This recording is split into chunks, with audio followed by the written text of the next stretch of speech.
मैं कन्हैया से गुजारिश करूंगा वो 10-15 मिनट के लिए आपको संबोधित करें।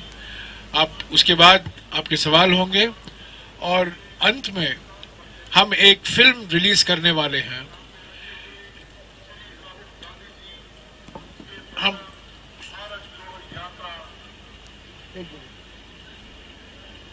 एक फिल्म रिलीज करेंगे जो भारत जोड़ो यात्रा के बारे में, जो एक थीम है, उस थीम के बारे में वो फिल्म रिलीज होगा। और अगले 3-4 दिन में हर एक रोज हम एक एक फिल्म रिलीज करते रहेंगे। तो पहले कन्हैया जी आपको संबोधित करेंगे।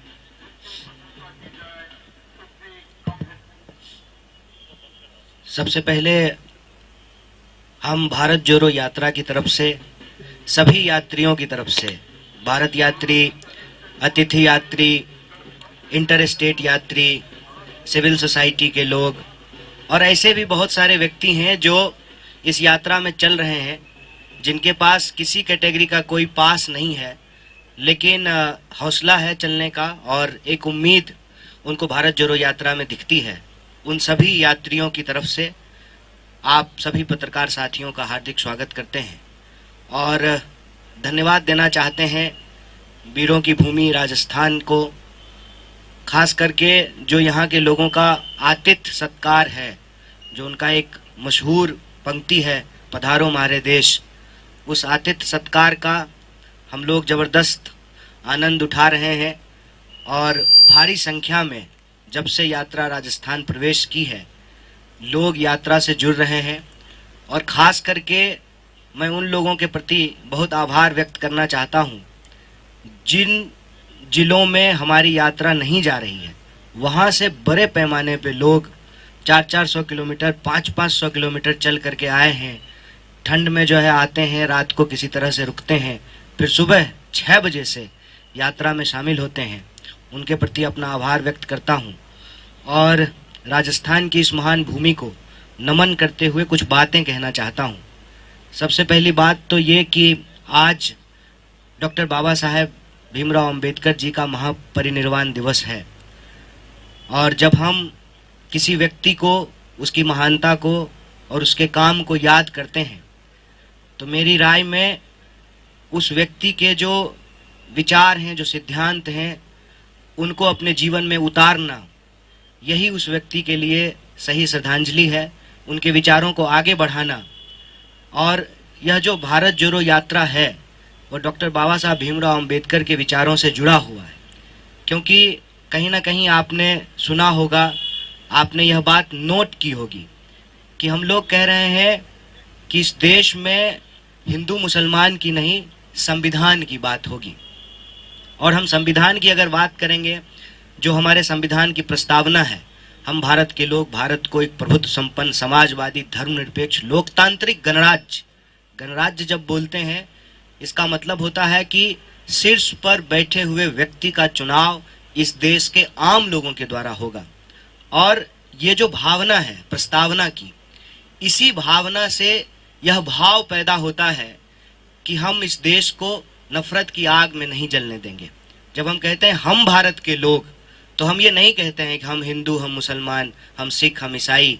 हम भारत के लोग मतलब हम सभी भारतीय जो इस भूभाग पे पैदा हुए हैं, कन्याकुमारी से लेकर के कश्मीर तक, अरुणाचल से लेकर के गुजरात तक, इस भूभाग पे रहने वाले सारे लोग मिलजुल करके समानता के अधिकार के साथ अपने दायित्वों, कर्तव्यों और अधिकारों का इस्तेमाल करते हुए हम देश को बेहतर बनाएं। यह जो संविधान का भाव है, उस भाव को यह भारत जोड़ो यात्रा लेकर के चल रहा है। और हमारे देश के लोगों के जो बुनियादी सवाल हैं, क्योंकि देश हमेशा देश के लोगों से बनता है, इसीलिए लोगों के जो सवाल हैं वही देश के सवाल हैं।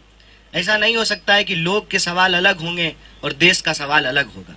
अगर देश के लोग महंगाई से परेशान हैं तो यही देश का भी सवाल है। अगर देश के लोग बेकारी से परेशान हैं तो यही देश का भी सवाल है। इन भावों को लेकर यह भारत जोड़ो यात्रा चल रहा है। तो आज यह बहुत महत्वपूर्ण दिन है भारत जोड़ो यात्रा के लिए और इसीलिए इस मंच से हम लोग श्रद्धांजलि व्यक्त कर रहे हैं भारत रत्न डॉक्टर बाबा साहब भीमराव अंबेडकर को। जैसा कि जयराम जी ने कहा कि हम गुजरात चुनाव से होकर के आए हैं, और इस संबंध में भी एक बात मैं आपसे साझा करना चाहता हूँ। बार बार भाजपा ने अपने कैंपेन में कहा कि राहुल जी नहीं आए हैं चुनाव प्रचार करने के लिए गुजरात। बार बार ये कहा गया कि चुनाव हो रहा है गुजरात में, तो भारत जोड़ो यात्रा गुजरात क्यों नहीं जा रही है। कई मौक़ों पे इसका जवाब हम लोगों ने दिया, लेकिन वहाँ जब हम लोगों के बीच गए और लोगों से जब बातचीत की तो लोगों ने कहा कि हम समझते हैं कि देश का भूगोल ऐसा है कि जब आप दक्षिण से उत्तर की तरफ जा रहे हैं तो पश्चिम में स्थित गुजरात आप नहीं आ सकते हैं, लेकिन आपकी भावनाएं हमारे साथ है और गुजरात के लोगों की भावनाएं भारत जोड़ो यात्रा के साथ है, ऐसा लोगों ने बताया।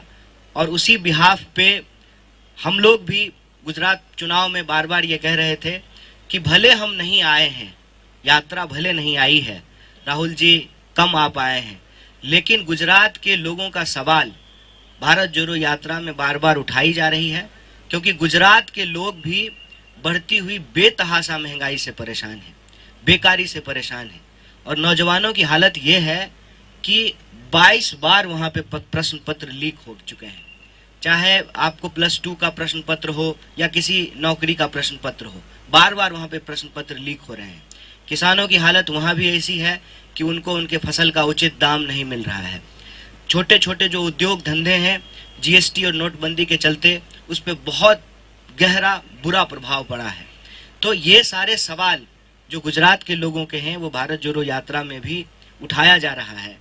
एक खास बात वहाँ के चुनाव को लेकर के जो मैं आप सबसे साझा करना चाहता हूँ, हमने गुजरात चुनाव में इस बार वो होते हुए देखा जो शायद इस देश के लोकतंत्र के इतिहास में कभी नहीं हुआ। हमने ये देखा कि जिनके ऊपर ये जिम्मेवारी है कि वो कानून और व्यवस्था की रक्षा करेंगे, वो खुलेआम चुनावी मंचों से गुंडागर्दी की भाषा बोल रहे थे, देश के लोगों को डराने की भाषा बोल रहे थे, गुजरात के लोगों को आपस में लड़ाने की भाषा बोल रहे थे। जो उनका जख्म है उसको कुरेद कर उसके ऊपर नमक छिड़कने का काम कर रहे थे, और ये बहुत दुखदाई था। और हमने ये भी देखा कि किस तरीके से संस्थाओं को पंगु बना दिया गया है। आप देखिए, मैं एक उदाहरण आपको देता हूँ कि जब भारत जोड़ो यात्रा में बच्चे आ रहे हैं, जुड़ रहे हैं, तो हमारे खिलाफ कंप्लेन किया गया। और आप गुजरात चुनाव को जब ध्यान से देखेंगे, प्रधानमंत्री स्वयं बैठ करके एक बच्चे से जो है चुनाव प्रचार करवा रहे थे। और मैंने अपनी आंखों से अहमदाबाद में रोड शो देखा माननीय प्रधानमंत्री जी का।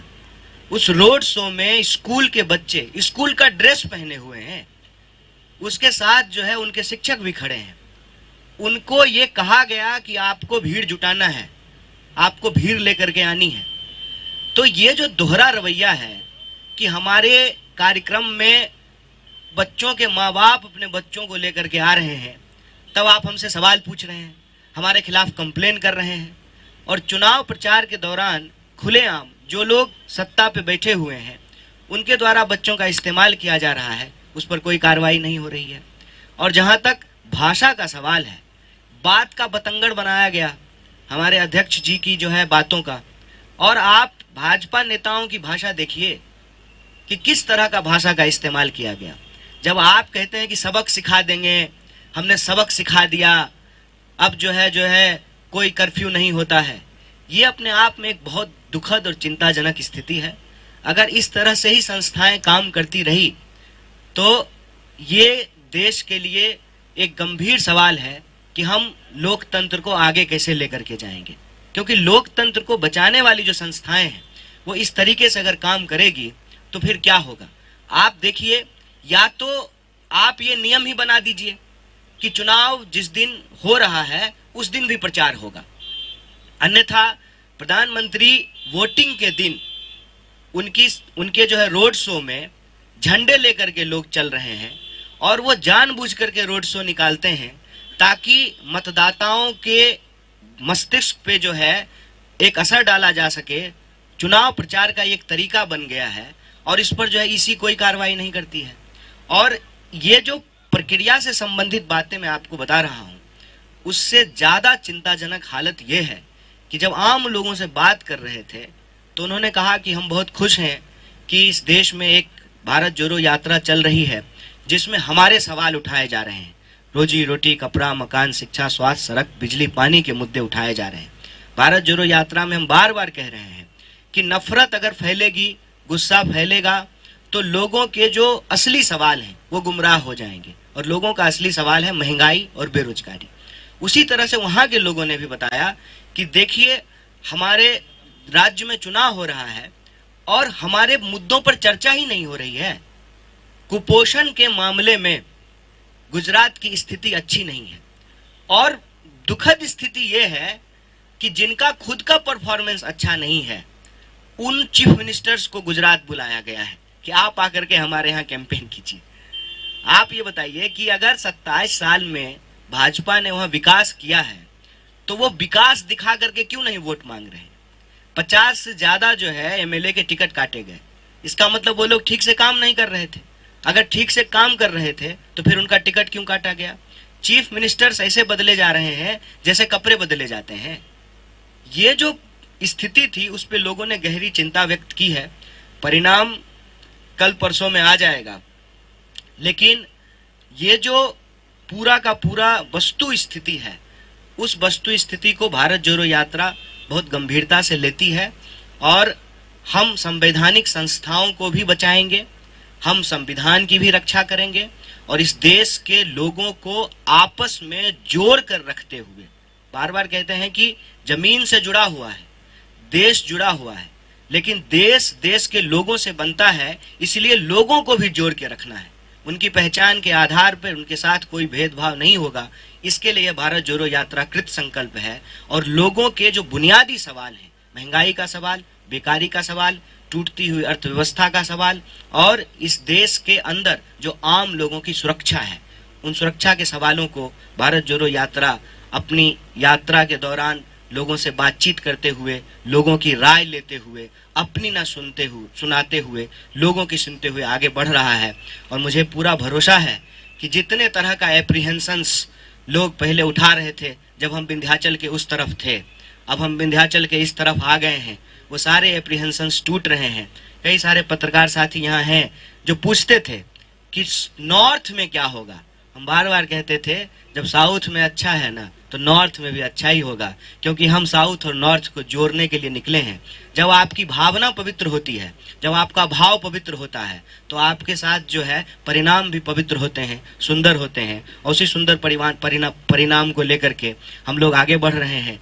और जो कुछ देख करके कई बार आप लोग अगर विचलित होते हैं, तो मैं आपको बतौर भारत यात्री और भारत जोड़ो यात्रा के बिहाफ पे एक बात कह देता हूँ कि हम लोग विचलित नहीं होते हैं।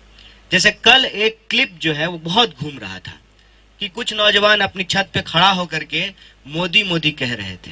हम बिल्कुल चिंतित नहीं हैं, हम स्वागत करते हैं उनका, वो कहें, क्योंकि हम जानते हैं वह दिन दूर नहीं है कि वो मोदी मोदी नहीं, महंगाई महंगाई चिल्लाएंगे। हम लोग बिल्कुल चिंतित नहीं है, क्योंकि हम ये समझते हैं कि उनका जो नारा है ना, मोदी है तो मुमकिन है, ये असली बात नहीं है। असली बात ये है कि मोदी है तो महंगाई है। ये बात वो बोलेंगे, मोदी मोदी की जगह जो है वो महंगाई महंगाई चिल्लाएंगे। हमको इस बात का भरोसा है, और देश अपने सवालों को बहुत देर तक भुला के नहीं रख सकता है। और देश का सवाल रोजी रोटी का सवाल है, कपड़ा मकान का सवाल है। उन सवालों को लेकर के हम चल रहे हैं, और हमारा यह संकल्प है कि हर हाल में हम देश को जोड़ करके रखेंगे, किसी भी स्थिति में जो है देश को बंटने नहीं देंगे। आप सब लोग धैर्य से हमारी बात को सुने। मंच पे उपस्थित अपने साथियों और आप सब लोगों को धन्यवाद कहता हूँ। बहुत बहुत शुक्रिया। आप कह रहे हैं कि गुजरात में जो बदलाव की स्थिति दिख रही है, मगर आज जो एग्जिट पोल आए उसमें बीजेपी का बहुमत बताया गया है। देखिए, मैंने ये नहीं कहा कि जो है बहुमत बीजेपी का नहीं आएगा, और ये भी नहीं कहा कि बहुमत हमारा आ रहा है। हमने गुजरात चुनाव के अंदर जो भारत जोड़ो यात्रा की भावना थी, वो कैसे गुजरात चुनाव से जुड़ी हुई थी, गुजरात के लोगों की भावना भारत जोड़ो यात्रा से कैसे जुड़ी हुई थी, ये बताया। और दूसरी बात कि चुनाव के दौरान हमने क्या ऑब्जर्व किया, हमने ये ऑब्जर्व किया कि हमारी लोकतांत्रिक संस्थाओं को पंगु बनाया जा रहा है और गुजरात के आम लोगों के सवाल को चुनावी चर्चा से गायब कर दिया गया है। हमने कहा कि 22 बार प्रश्न पत्र लीक हुए और मोरबी में जो है पुल गिरा, घड़ी बनाने वाली कंपनी को पुल बनाने का ठेका दिया गया, चौकीदार को जेल में डाल दिया गया और चोर को भगा दिया गया।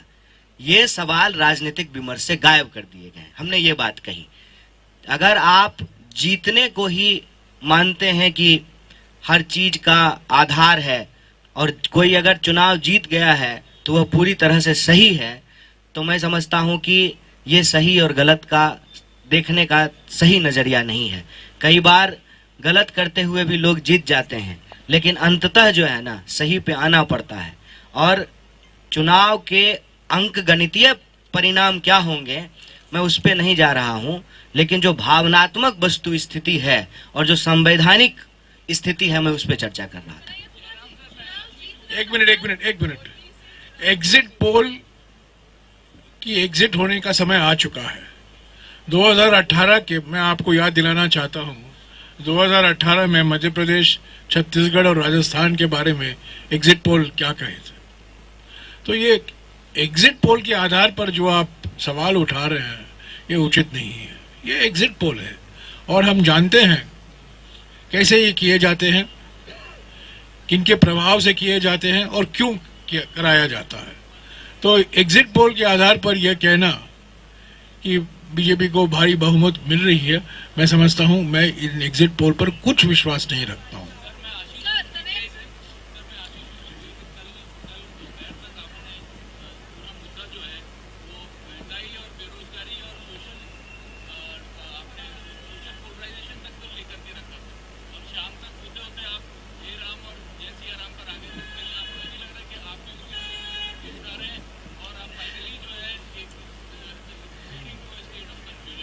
सर, सबसे पहली बात तो ये कि हे राम, जय सिया राम, जय श्री राम, ये इस देश के अंदर सालों से होता आया है। ऐसा नहीं है कि हम आज शुरू कर दिए हैं। रही बात भारत जोड़ो यात्रा के दौरान की जाने वाली बातों का, जब आप बातचीत करते हैं तो इसके कई संदर्भ होते हैं। लोग आते हैं, हमने जैसा कि आपको कहा कि भारत जोड़ो यात्रा के मूल उद्देश्यों में से एक उद्देश्य ये भी है कि हम अपने मन की बात सिर्फ नहीं करना चाहते, हम लोगों के मन की बात सुनना चाहते हैं। तो जब आप लोगों से बातचीत करते हैं, चर्चा करते हैं, तो जो देश में चीजें चल रही है उसके बारे में लोग बात करते हैं, आप भी उसको रिस्पॉन्ड करते हैं। लेकिन आप मुझे बताइए कि क्या ये भारत जोड़ो यात्रा का मूल उद्देश्य है? अगर ऐसा होता तो कितने पोस्टर लगे हुए हैं मुझे बता दीजिए, कितने जो है हमने पैम्फलेट लिखे हैं, कितना हमने प्रेस कॉन्फ्रेंस किया है, कितने जो हमने पर्चे निकाले हैं जिसमें हम इस पे बात कर रहे हैं। देखिए, हम इस तरह की चर्चा से ऐसा नहीं है कि भाग रहे हैं या हम करना नहीं चाहते हैं। चर्चा लोग कर रहे हैं तो हम उस चर्चे में शामिल भी होते हैं, अपनी भी बात रखते हैं, लोगों की भी सुनते हैं, ये एक बात है। लेकिन ये कहना कि हम मुद्दे को भटका रहे हैं जय सिया राम बोल करके, मैं कहता हूं ये गलत आरोप है। मुद्दे को तो वो भटका रहे हैं ना जो जूते के फीते की बात कर रहे हैं, जो टी शर्ट की बात कर रहे हैं, जो कंटेनर में एसी लगा हुआ है कि नहीं लगा हुआ इसकी बात कर रहे हैं, लड़की का हाथ क्यों पकड़ लिया इस पे बात कर रहे हैं, बच्चे क्यों आ गए इस पे बात कर रहे हैं। मुद्दे वो भटकाते हैं। दाढ़ी की बात कर रहे हैं, बताइए, सद्दाम की बात कर रहे हैं। देखिए, ये ना एक डेलिबरेट अटेम्प्ट है कि भारत जोड़ो यात्रा की जो गंभीरता है ना, उस गंभीरता को कम कर दिया जाए। आप मुझे बताइए, इस देश में लोग जो है जय सिया राम, जय श्री राम, हे राम नहीं बोलते हैं, करते हैं उसकी चर्चा। हमारा देश एक धार्मिक देश है, लोग धार्मिक बात भी आकर के करते हैं। कौन सी ऐसी धार्मिक जगह है जहां हम लोग नहीं गए हैं, बता दीजिए। मंदिर गए, मस्जिद गए, गुरुद्वारे गए, चर्च गए, सब जगह गए। लेकिन आप ये कहिएगा कि हम मंदिर, मस्जिद, गुरुद्वारा, चर्च जाने के लिए यात्रा निकाल रहे हैं, तो ये बात तो नहीं है। यात्रा तो हम इस देश में जो नफरत की भावना भड़काई जा रही है, उस नफरत की भावना को मोहब्बत से हराना चाहते हैं। इस मोहब्बत की जरूरत हमको क्यों है? क्योंकि हमारी समझदारी ये है कि अगर देश एकजुट रहेगा ना, तभी वो अपने मुद्दों से लड़ पाएगा। और देश का मुद्दा क्या है? देश का मुद्दा है महंगाई, देश का मुद्दा है बेकारी। तो हम अपने लक्ष्य में बिल्कुल स्पष्ट हैं और ना भटका रहे हैं। हम कुछ भी बोलते हैं ना, हम कोई भी बात रखते हैं या हम कुछ भी करते हैं, उस बात का बतंगड़ बनाना सत्ता में बैठे हुए लोगों का काम है। अब बताइए, उस पूरे भाषण में उन्होंने एक हिस्सा ये बोला, एक हिस्सा उन्होंने इस पर चर्चा की। जब वो संतों से मिल रहे हैं, महात्माओं से मिल रहे हैं, तो वो अपना भाव उनको बता रहे हैं और उसको प्रोसेस करके अगर वो कुछ बोलते हैं तो विचार है। अब उसको बतंगर बनाने का काम तो बीजेपी कर रही है। और हमने कहा कि चलिए ये तो कम से कम धर्म की बात है, दाढ़ी की बात करना, जूते के फीते की बात करना, ये कौन सा मुद्दा है? तो ये अटेम्प्ट जो है वो भाजपा का है। बेसिकली भाजपा सब कुछ ट्राई कर ली, भारत जोड़ो यात्रा को लेकर के सब कुछ ट्राई कर लिया। अब ये समझ गई है कि ये यात्रा रुकने वाली नहीं है, क्योंकि जो परसेप्शन वो कांग्रेस पार्टी को लेकर के, भारतीय राष्ट्रीय कांग्रेस को लेकर के, हमारे नेता को लेकर के लाखों करोड़ों खर्च करके बनाई है ना, वो परसेप्शन टूट रहा है। उनको ये डर लग रहा है कि देश को यह बात याद आने लगेगी कि ये पार्टी मोहनदास करमचंद गांधी की पार्टी है, जो दांडी यात्रा लेकर के चले थे, जो अंग्रेजों के खिलाफ भारत छोड़ो करने में कामयाब हुए थे। तो भारत छोड़ो करने वाली जो पार्टी है, जो देश को आजादी दिलाने वाली पार्टी है, वो भारत जोड़ो करने में भी कामयाब होगी। इससे वो घबरा रहे हैं, इसीलिए डेस्परेशन में जो है इस तरह की फालतू और जो है बिना मतलब की चीजें वो भारत जोड़ो यात्रा को लेकर के बोलते हैं।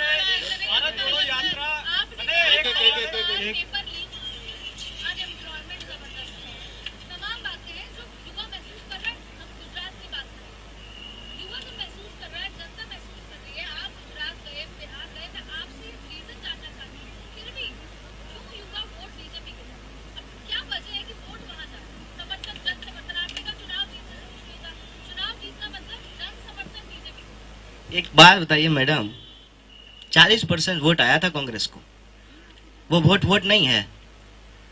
बताइए। मैं उस जगह पे नहीं जाना चाहता हूं जिस जगह पे जाने से बहस कहीं और चली जाएगी, लेकिन इसका ये मतलब नहीं है कि हमको आता नहीं है। हमारे देश के इलेक्टोरल सिस्टम में first pass the post system है। 60% वोट जो है वो अगेंस्ट में जाता है, 40% में जो है सरकार बनती है। तो आप कह रहे हैं 40% वोट जो है वो इस बात की गारंटी है कि सब कुछ सही है, और 60% वोट जो है इस बात की गारंटी नहीं है कि कुछ गलत है। 40% वोट आया था ना कांग्रेस को 2017 में। सरकार, एक मिनट अब सुन लीजिए, सरकार हमारी नहीं बनी, तो क्या 40% लोग जो है वो सरकार से नाराज नहीं थे?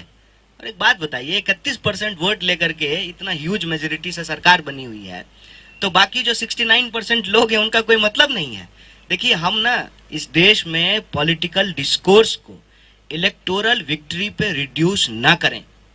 इसका खतरा ये होगा कि फिर क्या मतलब है मीडिया का, क्या मतलब है अपोजिशन का, क्या मतलब है पार्लियामेंट्री कमिटीज का, क्या मतलब है प्रेशर ग्रुप का, क्या मतलब है सिविल सोसाइटी का।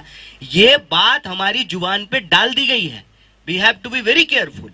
जब आप महंगाई की बात कीजिएगा तो कह देगा हम चुनाव क्यों जीत रहे हैं, जब आप बेकारी की बात कीजिएगा तो हम चुनाव क्यों जीत रहे हैं। अरे चुनाव आप जीत रहे हैं, ठीक बात है, लेकिन आप जो है बिल्किस बानो के बलात्कारी को संस्कारी कहिएगा, ये सही है?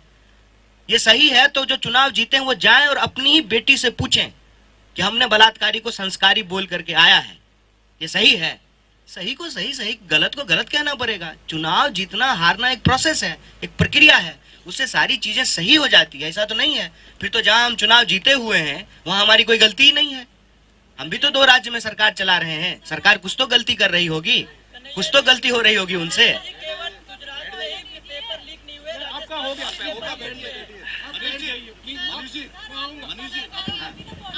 आपने सवाल पूछ लिया, आप बैठ जाइए, आपका मौका मिलेगा, आप प्लीज बैठ जाइए, दूसरों को मौका दीजिए, दूसरों को मौका दीजिए।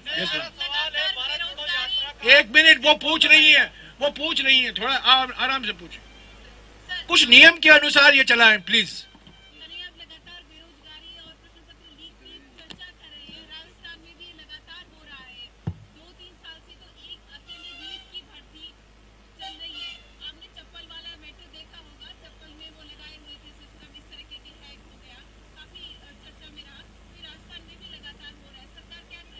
देखिए, एक तो हमने ठीक पहले कहा उनको कि इस चुनाव हम जीत गए हैं, हम सरकार बना लिए हैं, तो क्या हमसे गलती नहीं होगी?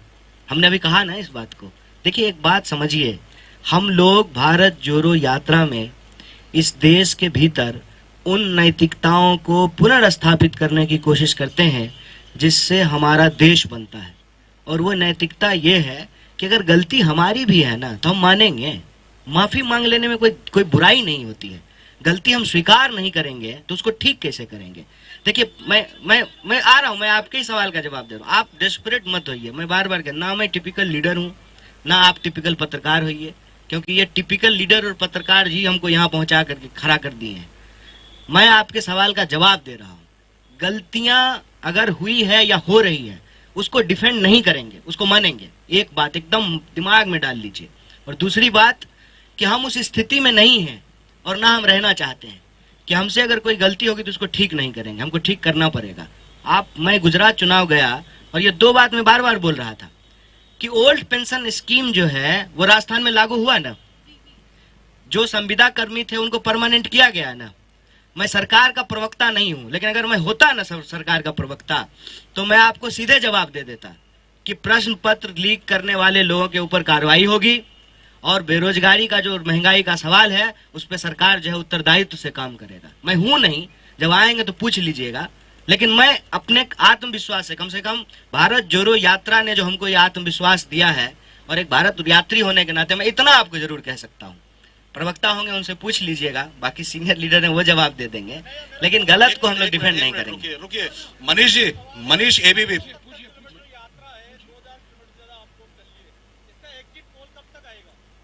देखिए सर ने कह दिया कि एग्जिट पोल जो है वो एक बहुत बड़ा धोखा है और इस यात्रा का उद्देश्य जो है वो धोखाधड़ी करना नहीं है लोगों से, इसीलिए इसका कोई एग्जिट पोल नहीं आएगा। मैं बार बार कहता हूं, इस यात्रा का उद्देश्य इलेक्शन नहीं, इमोशन है। हम इमोशन को जोड़ने के लिए चले हैं। इलेक्शन अपने आप, उसका अगर प्रोसेस ठीक रहेगा, उसकी प्रक्रियाएं ठीक रहेगी, संस्थाएं ठीक से काम करती रहेगी तो इलेक्टोरल रिजल्ट भी उसके अपने आप आ जाएंगे। मनीष जी,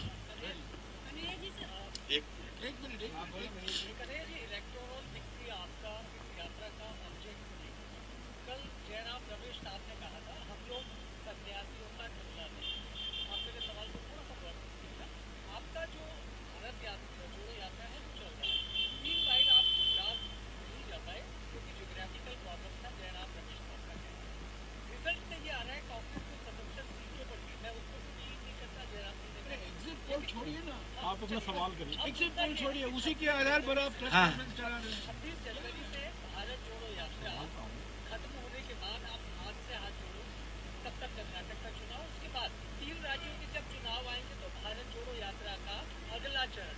तो फिर कांग्रेस अपने आप को खुद सन्यासियों का टोला साबित करने में क्यों जुटी है? देखिए, एक बात तो ये है कि हम जो बोल रहे हैं और जयराम जी जो बोल रहे हैं, इसमें कोई अंतर विरोध नहीं है।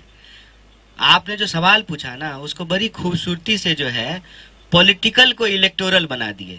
आप बताइए, पॉलिटिकल होने का मतलब सिर्फ इलेक्टोरल होना होता है? मैं एक सवाल, एक मिनट जवाब के सारे सवाल का जवाब दूंगा। गांधी पॉलिटिकल थे कि नहीं थे? गांधी ने कितने चुनाव लड़े? तो क्या उसका मतलब पॉलिटिकल नहीं है? मैं यही कह रहा हूं कि पॉलिटिक्स का एक एस्पेक्ट है इलेक्शन, एक एस्पेक्ट है। पॉलिटिक्स को अगर आप ओवरऑल देखेंगे तो उसमें और भी दूसरी चीजें हैं। अगर सिर्फ हम इलेक्शन पे ही सारी डिस्कोर्स को अगर रिड्यूस कर देंगे तो डेमोक्रेसी अपने आप में जो है ना प्रोसीजरल बन करके रह जाएगी। और डेमोक्रेसी जो है सिर्फ प्रोसीजरल नहीं होता है, पार्टिसिपेटरी होता है। और पार्टिसिपेटरी जब होता है डेमोक्रेसी, तो उसमें वो सब लोग भी इंपॉर्टेंट है ना जिनकी इलेक्टोरल विक्ट्री नहीं होती है, उनकी भी आवाज इंपॉर्टेंट है जिनके पास कोई मेजोरिटी नहीं है। ये हमको समझना पड़ेगा। हमने कभी नहीं कहा कि ये यात्रा पॉलिटिकल नहीं है। भारतीय राष्ट्रीय कांग्रेस इस देश की सबसे बड़ी विपक्षी पार्टी है और इस देश की सबसे बड़ी विपक्षी पार्टी होने के चलते हमारी सबसे बड़ी जिम्मेवारी है। इसीलिए कोई हमारे साथ आए ना आए, हम सड़कों पर हैं। ये हमारा सबसे बड़ा मास कनेक्टिंग प्रोग्राम है। हम ये मास कनेक्टिंग प्रोग्राम इसलिए कर रहे हैं कि मास मीडिया फंक्शन नहीं कर रहा है। मास और मीडिया अलग हो गया है। पब्लिक पार्टिसिपेशन का जो सबसे बड़ा इंस्टीट्यूशन है इस देश में संसद, वहां पे लोगों को बोलने नहीं दिया जाता है। टीवी स्टूडियो के डिबेट में महंगाई का मुद्दा गायब है। 100 डिबेट होते हैं तो एक डिबेट जो है लोगों के इश्यूज पे होते हैं, 99 डिबेट जो है वो हिंदू मुसलमान पर होता है। ये सिचुएशन को एसेस करने के बाद it is the basic understanding कि आपको बुनियादी तरीकों पर लौटना पड़ता है। और बुनियादी तरीका ये है कि अंग्रेज के जमाने में भी जब कुछ समझ में नहीं आता था ना, तो लोग यात्रा पे निकलते थे। लोग की समस्याओं को आप नजदीक से समझ पाते हैं और लोग आपको नजदीक से समझ पाते हैं। सरकार आपके द्वार आए ना आए, विपक्ष आपके द्वार जरूर आ गई है। बिल्कुल स्पष्ट उद्देश्य है, कभी नहीं कह रहे हैं कि इसका राजनीतिक उद्देश्य नहीं, इलेक्टोरल नहीं है, सिर्फ ये बात को हमको मिक्स नहीं करना चाहिए। और राजनीतिक भी है। इसके साथ साथ एक बात और मैं कह देता हूं, भारतीय राष्ट्रीय कांग्रेस एक पार्टी है और इसका एक राजनीतिक उद्देश्य है। इसके साथ साथ इसका उद्देश्य सामाजिक है, इसका उद्देश्य जो है आर्थिक है, इसका उद्देश्य सांस्कृतिक है। और ये सारी चीजें जो है आपको इस यात्रा के अंदर रिफ्लेक्ट होता हुआ दिखेगा। अभी पीछे जो है हम लोग मध्य प्रदेश की जो है लोक परंपराओं और संस्कृतियों से जो है इंटरेक्ट कर रहे थे, अब राजस्थान की लोक संस्कृति और परंपराओं से इंटरेक्ट करेंगे। तो ये राजनीतिक नहीं है, ये सांस्कृतिक भी है। आपकी जो पार्टी के जो लोग हैं, बड़े बड़े जो कड़े जो निर्णय हैं वो लेने में इतने सक्षम क्यों नजर आ रहे हैं? नहीं, मुझे तो ऐसा नहीं लगता है। नहीं सर, आपके राजस्थान में देख लीजिए ना, आपकी कांग्रेस पार्टी के जो बड़े बड़े नेता हैं, सीएम साहब से लेकर जो मंत्री वगैरह है, इतने दिनों से कितनी सारी आपस की जो इनके दूरियां बढ़ चुकी है, कितना वो, तो इसमें क्या करा आपने? किसके बीच में? हमारे नेताओं? मुख्यमंत्री जी के बीच में देखिए, आपके सचिव के बीच में देखिए, कितना सारा अभी हो चुका है। और इस बात अब दिल्ली तक भी पहुंची है बात। अच्छा, तो ये ऐसे क्यों आपकी पार्टी में इतनी फूट क्यों नजर आ रही है? देखिए, एक तो क्या होता है ना कि जब आप एक राजनीतिक दल में होते हैं, जब कई बर्तन साथ में होते हैं तो थोड़े से खनकते हैं आपस में। घर में भी होता है, घर में भी होता है। तो कोई बात नहीं, ठीक हो जाएगा। नहीं, ठीक हो जाएगा, होता है। हर्षा कुमारी जी, एनडीटीवी। हर्षा जी, जोड़ने की बात आ रही है, बात जरूर करने की।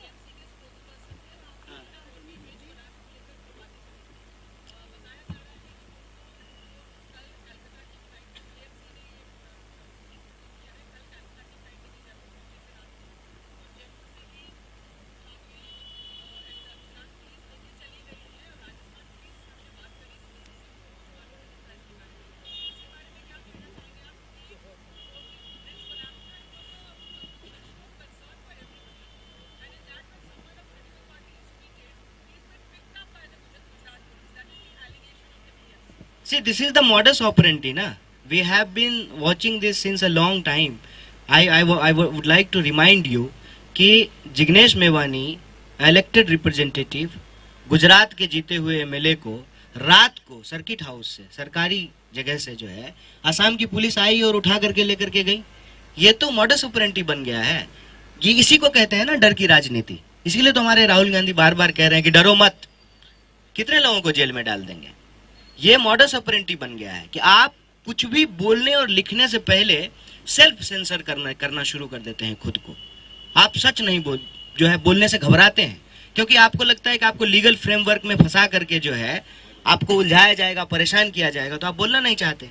और इलेक्टेड रिप्रेजेंटेटिव को इसलिए टारगेट किया जाता है या पॉलिटिकल वर्कर को इसलिए टारगेट किया जाता है ताकि आम लोगों को ये मैसेज जाए कि अरे जब एमएलए को ही नहीं कोई पूछ रहा है, जब पॉलिटिकल वर्कर कोई नहीं पूछ रहा है, तो आम लोग कहां से हिम्मत करेंगे। ये इनका मॉडस ऑपरेंडी है, लेकिन ये बहुत दिन चलेगा नहीं। इसीलिए तो हम लोग ये यात्रा कर रहे हैं कि ये डर हम लोगों को समाप्त करना है।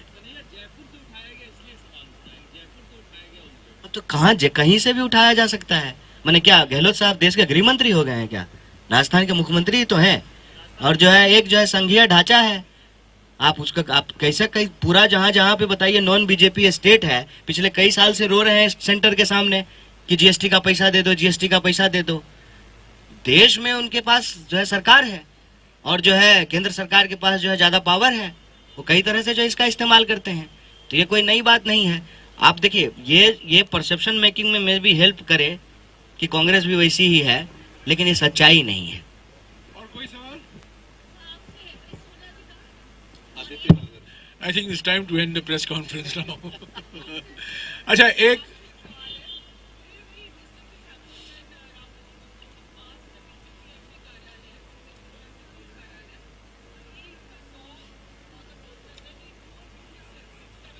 मैं था नहीं, तो कन्हैया जी थे।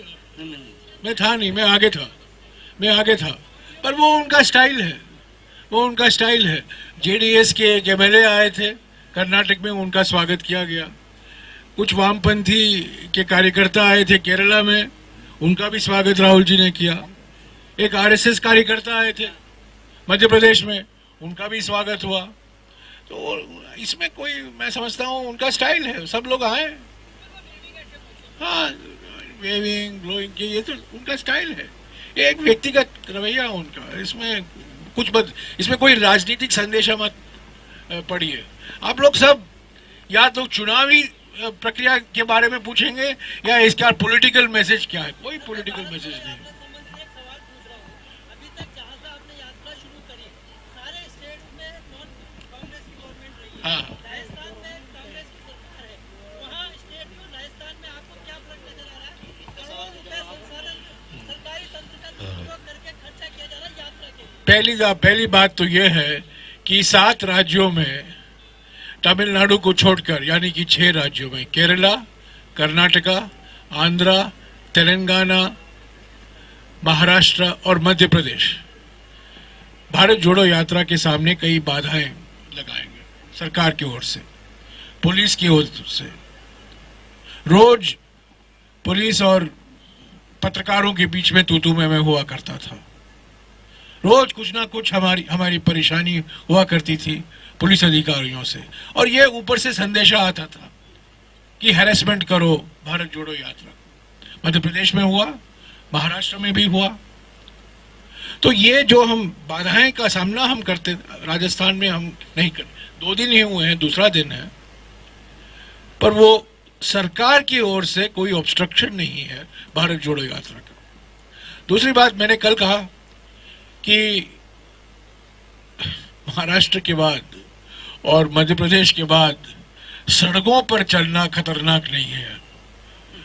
कल 2 दिन से हम ऐसे सड़कों पर चल रहे हैं जहां हम चल सकते हैं, और आज सुबह हम 14 किलोमीटर चले हैं, उसमें से 7 किलोमीटर रिजर्व फॉरेस्ट से चले हैं, गुजरे हैं, और वहां भी सड़क अच्छे थे। ये महाराष्ट्र और मध्य प्रदेश में हमें देखने को नहीं मिला था।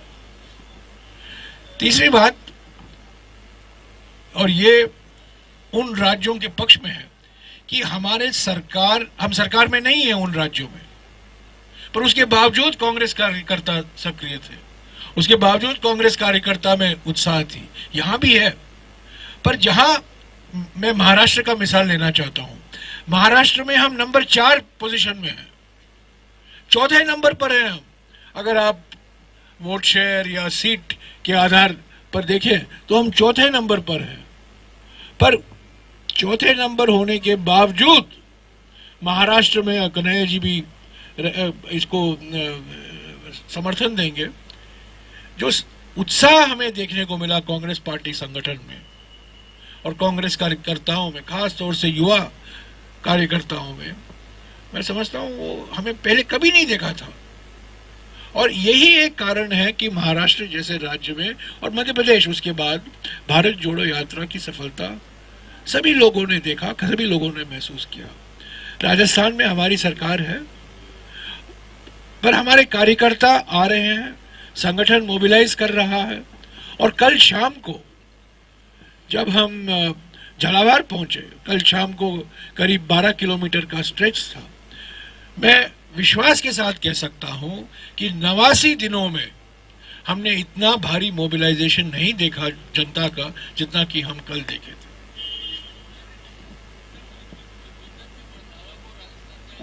ये अलग से बात करेंगे यार। अभी देखो, पत्रकार सम्मेलन का माफिक नहीं है, इसका माने नहीं है कि आप दुनिया भर के सवाल उठाएं। ये भारत जोड़ो यात्रा के संदर्भ में है, तो रंधावा और शैलजा, इसके बारे में हम अलग से बात करेंगे। फिल्म रिलीज कर दें सर, एक वो धक्के से धक्के, कोई भीड़ का धक्का था, कोई सड़क से नहीं। फिल्म रिलीज के लिए चलो, फिल्म हम एक फिल्म रिलीज कर रहे हैं, आप एक बार देखिए, प्लीज बैठिए। फिल्म देखिए। असली मुद्दा है ये भारत जोड़ो यात्रा का। रोज काम से आते हैं और रोज महंगाई का रोना, कमाई तो बढ़ी नहीं, तो हर महीने राशन के सामान में कटौती। मुझसे कहते हैं चिंतामणि ऐसे ही चलाना पड़ेगा। मैंने कहा बहुत हुआ। जो चिंतामणि रसोई की चिंता करती है, अब उसे ही महंगाई की चिंता भी करनी पड़ेगी। अब चिंता नहीं चलेगी, चिंतामणि चलेगी। हर चूल्हे की चिंता मिटाने के लिए, महंगाई घटाने के लिए। जब महंगाई सताए तो क्यों न जुड़े भारत जोड़ो यात्रा। कन्याकुमारी से कश्मीर तक, हर जवाब मिलने तक, भारत जुड़ने तक।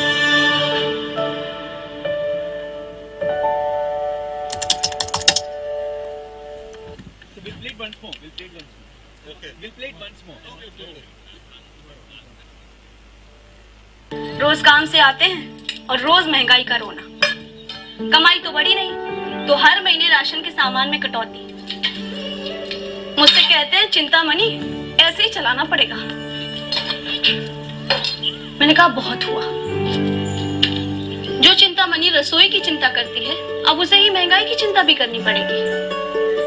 अब चिंता नहीं चलेगी, चिंतामणि चलेगी। हर चूल्हे की चिंता मिटाने के लिए, महंगाई घटाने के लिए। जब महंगाई सताए तो क्यों न जुड़े भारत जोड़ो यात्रा। कन्याकुमारी से कश्मीर तक, हर जवाब मिलने तक, भारत जुड़ने तक।